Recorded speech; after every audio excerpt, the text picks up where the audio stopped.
Meaning of including. Including. Including. Including. Including. The abbreviation including is short for the word including.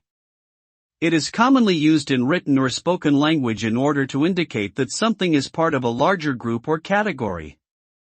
For example, if someone says the price of the package tour is $500 including tax, it means that the price of the package tour already includes the applicable taxes. In essence, including serves as a convenient shorthand to convey that something is already accounted for within a larger context.